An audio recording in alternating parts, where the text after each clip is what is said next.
She's been there, done that, and now she's set for the big leap.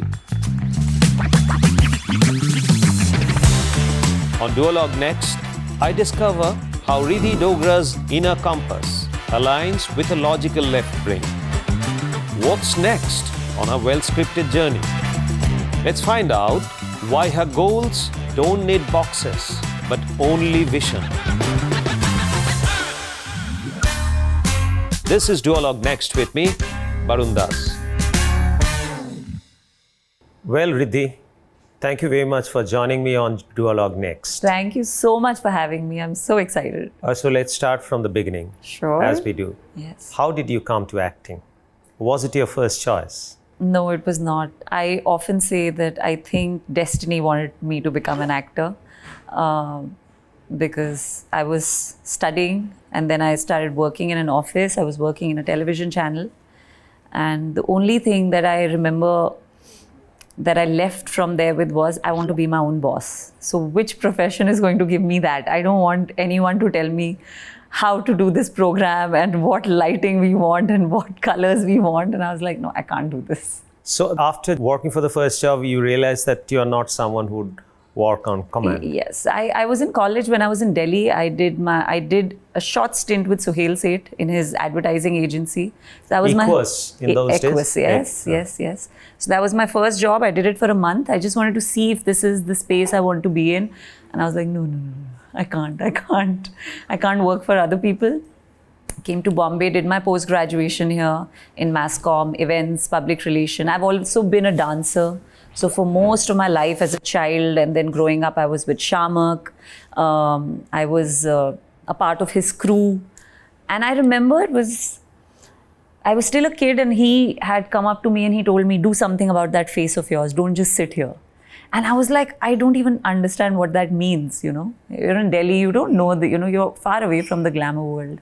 But I think little things that stay with you. And I think thanks to my training in a television channel, I was very comfortable with cameras, lights, and the madness that happens behind the camera. So acting and being in front of the camera was not really daunting. It was very easy. So I've heard from many that a lot of actors and actresses, they started off it was by chance, it was not by design. But once they faced the camera, and then they all felt that is what they're born for. And that's the case with you? I think I was always, what I can go back with it is that I always enjoyed expression. The expression of just like dancing for me was that. I felt like dancing if there's an expression. Yes. So I felt like even if there's a tornado, if there's an earthquake, nothing can shake me, And I think I felt the same sort of freedom, liberation while acting. So were you combative in nature or very logical? Why do you think that you're... Very analytical. Very analytical. Very analytical, very logical. I love research. I think I have a lot of... So do you have those skills? Any place to exhibit those skills? I think as of now, I'm using them in my acting career because a night before if I have to start a new project, I am researching everything on this character and my directors are like, where is this coming from? You've given us so much. Even if you call me for a screen test, for a film that I might do, I would give you so much research material. Oh, that's very impressive. So you well prepare yourself I do. Always. Yeah. And do all your research. I do. So, but that's not the analytical part. Where does the analytical part come into being? I don't know. Maybe I'm a Virgo. I don't know. Maybe it's a sun sign thing. I haven't really... So naturally you analyze things when it comes to you, try and reason it out. Yes. Right? Like people normally think that, oh, you're an overthinker. But I'm like, I'm not an overthinker. You're a thinker. I am a thinker. I always look for solutions. I'm not someone who will be in loops of what could go wrong. I always try and find solutions. So were you aware about your strengths and weaknesses when you were growing up? So what do you think your strengths are? These are, of course, strengths. Yes. Your ability to research, your willingness to do research, going deep into a subject, be thorough, be prepared, analytical. These are, of course, strengths. Yes. And so I have recognized as well. These are my strengths. So then you came to acting. How did the first thing happen? You were almost there through your dance training, etc., being in Shamak Dawa's team. So you were 1 foot into the door already. So how did that first acting thing happen? It was a chance I took. I was looking at changing professions, looking at changing my job. I thought, I'm done with television. I'm done with like working in a television channel. Let's do something else. Was there somebody guiding you on this, or you are completely on your own? I think I had just wonderful people who would Shamak was one voice that stayed in my head. Then I met Suhail Seth. He was, and still is, I can reach out to him anytime. And then at that time, my boss in Zoom television was Mr. Sunil Sajwani, who also sort of guided me. And the first television show I started with television. So I think it was just a lot of padding. It was just a lot of security I felt, because the producer of my first television show and he went to college. So they had a chat and they're like, I'm sending a good kid of mine and she's changing profession. Is it safe for her to leave this? So I think for me, it was more like, in your 20s, you want to explore. You don't want to be restricted. You want to try everything. You're not really scared to, or you shouldn't be. So you didn't have that financial pressure that they were backing from home. No. So you could experiment and Yes, you could I go could, around. yes. So you quit that Zoom television job completely. Yes. And then you went on. The doors were open. So I feel like that's a really good thing on my biodata if I ever have to have one. My boss said, you can come back if you're not happy with acting. So I did consider that for some time, but I think about 2 years into acting, I was like, okay, this is it. This is what I want to do. So you realized that that's what you are born for. I think I realized it. I did this television show called Maryada, and that took us, we did a lot of promotion for that show, and we went to a lot of tier 2, tier 3 cities. And honestly, it's when I met women, when I met young girls, and our show was a very hard-hitting, intense drama. It wasn't your typical, it was not a show just about family affairs. It was about a lot of important stuff that was being spoken on that show for that time, 2010-11. And I realized that I could either choose to just look glamorous, and of course it'll get you the money, it'll get you the fame, but this is what I want to do. Is it restrictive in which case at times that there's a great role, great opportunity that can come to you and you don't really relate with that role and then eventually you don't take it up? Yes, that's happened many times. So would you, looking back, if you have to advise one young upcoming actress, would you advise the same to her? Everyone has their journey. So your advice would be what to someone? Let's say you're mentoring someone. Somebody came to you for advice. To be an actor? Yeah, and she has this predicament of choosing a role with which she relates with. Right. So is that something that you recommend for someone else? Or looking back, you think that if you were a little more flexible, maybe your career would have taken off far more steeper? So I feel like I have always wanted to be doing my work from an internal point of view. I don't really want the external, what you're saying is if it had gone in a certain way which is designed, you would have probably hit these milestones. Might. Nobody has seen. It's a. But for me, it was always important, and it still is important for me to stay true to my inner being. Like I need to always answer to my inner calling. Isn't that tough? It's very tough, but it's fun. It's what makes life adventurous. Okay. So if I don't want the easy way. You don't want the easy way. Right. So then you started working in television. How old are you then? I was, I think, 24, 25. Did you have a goal? Did you have somewhere to reach? Or you're completely submerged in the now? Because I'll tell you what happens in organizations. When we run organizations, we always say that half of our focus would be what's going to happen in future, where we are heading. We keep an eye on that. And the other eye we devote to day-to-day operations. So what I understand from you that you are very, very much focused in the now and you gave 200%. You never had specific aspirations, goals, where you want to go and a restlessness to get there?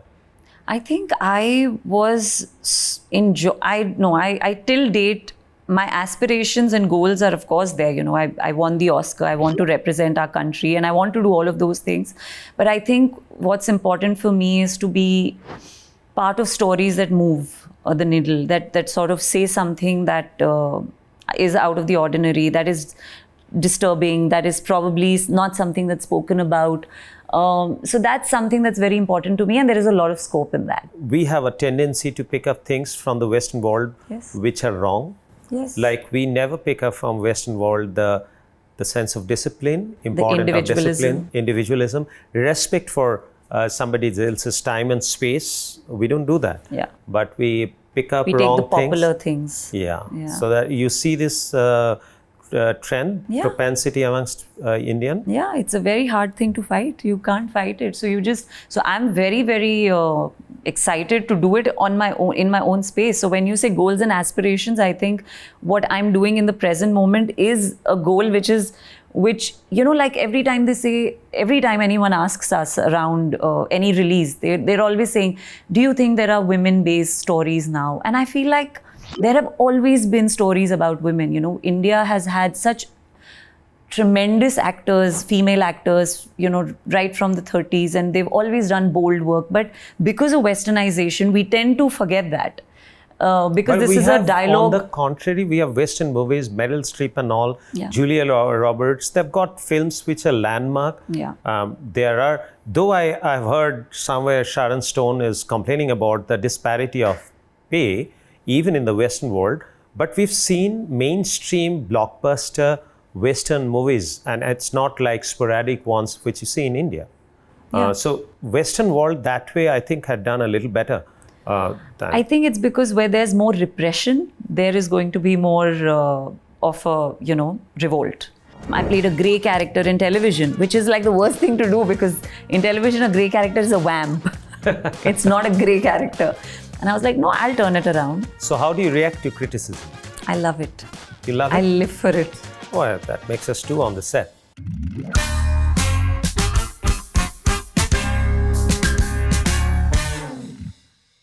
So you started television and you got into that absolutely submerged in it, given it your 200% without really having any goal. That how do you make it? Was there any insecurity? Because unfortunately or fortunately, whatever it is, the women have a lesser span of their career. Many of the male protagonists actually start getting better with age, which is not the case for women. Very interesting. I think about the time that I became an actor and I started working and television was going through a boom, we also saw, and now, there are a lot of actresses. There's Kajol, there's Karishma, there's Kareena Kapoor, there are lots of them, Vidya Balan. So they're all pushing the envelope. They're all doing a lot of great works. So this sort of statement doesn't apply anymore, that there is a shelf life. I don't think there's a shelf life. So you never anymore. felt that time pressure? I didn't feel it, and I didn't allow it to sort of decide the course of my life, actually. So what's driving you now? The same thing. What's driving you? Like, what's next? There's a lot of good work and I think for me, I stand in a very sweet spot where I have, my feet in television. I know, That's always there. It's always there. I know the television community. I work a lot in OTT. I think I've worked same number of years in OTT that I did in television, and I've just about started doing films. So for me, it's like a playground. How do you balance between personal life and professional life? Was marriage an instigator or an impediment? No, I actually have been married. I know. Yes. No, it was not. I was, like I said, I don't really put blocks. I've not put any... So it's not a theory, it's not a trend. It happens to your individual, and the story is very much the story of an individual. Right. You cannot really put that as a trend. Yes. So marriage for me was, I never looked at it like, oh, it's going to stop me from doing what I want to do. At that, he was an actor too, right? Yes. I mean, your ex-husband is an actor. Yes, yes. So at that time, that's what I wanted to do. And like I said again, it's about your inner, compass and what do you want to do at that time. So if that gives me joy, I'm going to do it. And even if the world thinks, like I played a lot of characters where people have told me, what are you doing? This is absolute you're just going to ruin it for yourself. I played a grey character in television, which is like the worst thing to do, because in television, a grey character is a vamp. It's not a grey character. And I was like, no, I'll turn it around. So how do you react to criticism? I love it. You love it? I live for it. Seriously? Yeah. Oh, that makes us two on the set. I told you, I'm analytical. So criticism will give me something to analyze. Oh, wow. Praise will never give me anything to analyze. That's a good logic. Yeah. So wherever you are now in your career, do you see that you are somewhere in a juncture which is an inflection point where things can take off from there? You're some kind of a springboard? Absolutely. I feel it's a very, very interesting spot I've got myself into. Also a spot where I can now see, it's probably because I've entered films, and there's a lot more putting people in a box when you enter this. When I was doing television, I was freewheeling it. I was like, I can do what I want to do. But now I do feel like there's an added sort of like a third eye view I have of making sure that I'm not being put in boxes. Okay, so you have your goals and objectives written out. Written out. I mean, I do want to get into production. I write. I've written a lot of scripts that I want to, bring out. So yeah, all of that is going to happen. You have a set of goals. You have some kind of a plan for your future where you might shift from. So, the interesting thing is, and why I'm like shying away from commenting on plans, is my plans never work out. That's a very personal thing. So I whatever I plan never happens. No, but sometimes let me react to it in a way. When we set out to do something great and better. And then I am told often, but such and such tried it, it didn't happen. So my take to that is that I tell them that when something wasn't executed well, that doesn't mean that the concept was wrong. Yeah. So coming back to your case, I don't think that there's something wrong with your plan always. Maybe the plans were not thought through enough, not enough time and mind space have been devoted to these plans, and therefore they didn't get materialized. Or so planning is something which we feel that is a necessary part of our career. So my personal advice, whatever little that counts, is that I don't think that you should blame your planning. No, I don't blame my planning. I feel like I'm really a God's child. God plans better stuff for me than I do. In general, I don't want to delve into your plan, but in general, what's the time frame that you're looking at to make that transition? Obviously, as you said, that this is going to be your primary focus, acting, being in front of the camera. But then the other stuff, so you have a timeline worked out, or it's just...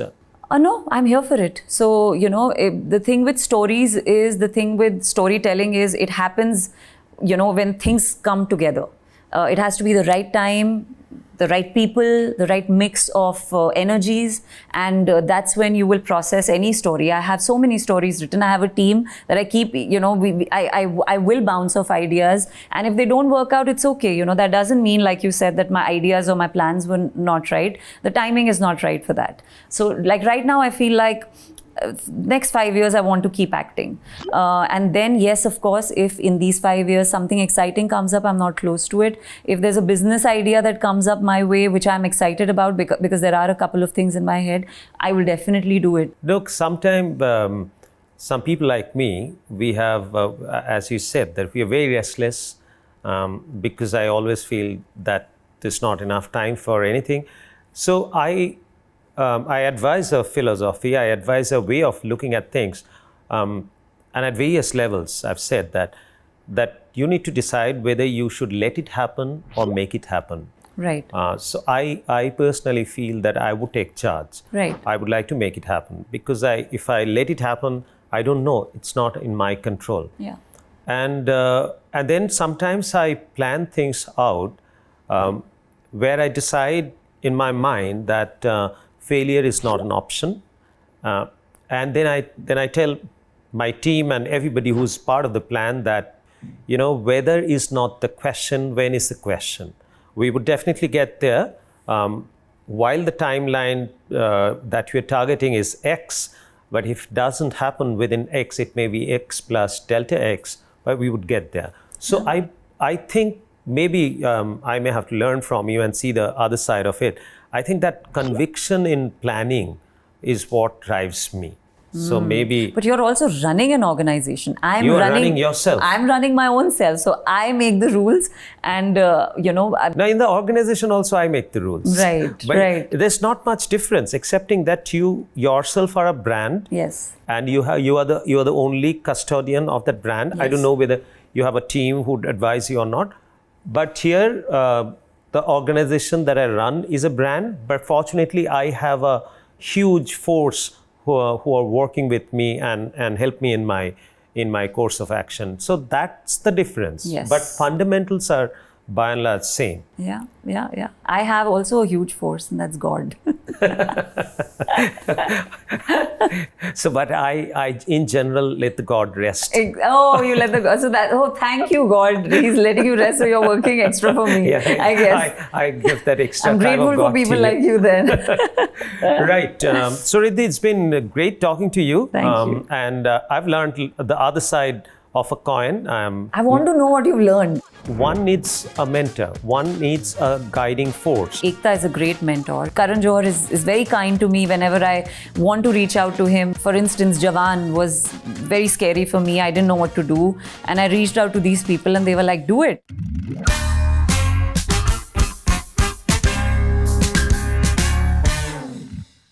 So, Ridhi, it's been great talking to you. Thank you. And I've learned the other side of a coin. I want to know what you've learned. I learned that there's an alternative way of looking at Approaching things. things. That it's not that not about everything you need to be restless. Now I would Because in the times that we're living in, there's just, social media. There's so much we're told. You open your phone and there's just like 10,000 things telling you how to live, how to breathe, how to eat, how to stand, how to sit, how to work. I think it's extremely important in today's day and age, especially much more than it was earlier, where we need to know what is it that keeps me rooted and what gives me wings and where am I with it, because there's just way too much noise around us. So that is exactly the point. That's the counterpoint. In my time when I was growing up, obviously there was no cell phone, there was no internet. So we didn't have that much information bombardment in our mind, in our system. But because, as you rightly said, social media, every day it comes up with several direction and guidance. I feel, this is my understanding and this is my views only, that one needs a mentor, one needs a guiding force, maybe one or two. In absence of that, to my mind, the second best one is what you follow, which is your inner compass. Yeah. At times, if you are delving in yourself, if you have that spirituality that you can see through, that is for most spiritual people what I understand. I think that I would need a mentor or a guide to bounce off things and figure out. I do have Ekta is a great mentor, and Ekta Kapoor. Yes. So there's her, there's Rajiv Masand, there are great people. Karan Johar is very kind to me whenever I want to reach out to him. I for instance, Jawan was very scary for me. I didn't know what to do. And I reached out to these people and they were like, do it, it's great. So I did go with that gut, their gut. So it paid off. I guess it did. I'm here for collaborations. I'm so grateful I met a genius like Atlee. And that's what I enjoy, yes, I think. Yeah. Collaboration, networking, you get to work with new people. Yes. So everything has a positive side. I worked with Vijay Sethupathi. So, I'm an artist and that's what I revel in. Yeah, you got that exposure. Yes. I mean, not just the exposure, but just got to meet these. What is art? We're connected. I'm not speaking for myself, but anybody who's a custodian of art or is expressing art is, I think, directly in touch with God. That's what I feel. Willy-nilly, even I do that. Yeah. Finally, I say, some ad was there. No, here, everybody out, but do whatever you feel right. Finally, it's your decision. Yes. You would be responsible for every decision that you take. Yes. So pluses and minuses, everything occurs to you. Yes. So, but in my case, many times, because there's a big organization, It's a big brand. So my decision making may influence more people than just me. Yes. So I need to be a little more methodical in my decision Yes, making. you need to be more out there. More out there, and there has to be a logic. Yeah. There has to be a logic. It's not that I can't just go take a decision saying that my inner compass said that and have to and then it gets blasted. So I can't Yeah, do they'll that. be like, what's going on? What's going on? Absolutely. So I have to have some method to that. Yes, of but course. you actors like you, and more importantly, that I think your work is not cut and dried like ours. It's not logic to that extent. You work to a large extent with your. I mean, we're with selling dreams, right? on the right side of brain. Yes. That's what you're utilizing. We Yes. apply the left side of our brain, and more analysis, more calculations, etc. Like I feel like, you know, I mean, the reason why I sort of don't talk about this so openly is because it's always taken very wrongly, you know, activism, you know, this, she wants to stand up for women, and so I want to like be quiet about it. I want to silently do my work, and I love meeting girls and, you know, women who tell me you made a difference to my life. I took this decision, like going back to the first time when I was doing Maryada, and I went to this family, I remember, in Indore, Bhopal, I don't know. But, you know, they said that your character actually made a difference to my daughter's life, and she's made a decision to study. That really moved me. Before winding up, I want to ask you, and as much as you can share that with me, 5 years down the line, if you have to visualize yourself, no planning and all. Yeah. So what would you visualize as? Something like you said that you already have one Oscar trophy in your cupboard, or Filmfare, or the National Award. You are a successful storyteller. Here you are part of the story, but when you get into production, direction, Yes. etc. So how do you visualize yourself? Yes, I do want to tell stories about humanity. I do want to tell stories that cater to women. I want to be part of, you know, there are too many women who think of other people before them, and I see them. Not too many. Everyone. All women. All of them. women. And I do feel like I'm one of those people. I don't know if it's a good thing or a bad thing, but you know, you're like, nothing expects you, everything awaits you. Yeah. I'm that person. So Very nice. I love it. I love it. So I can actually do stuff which can help other women sort of ignite some fire in themselves. And that's what I'm here to do. Thank you very much, Ridhi, and lovely talking to you.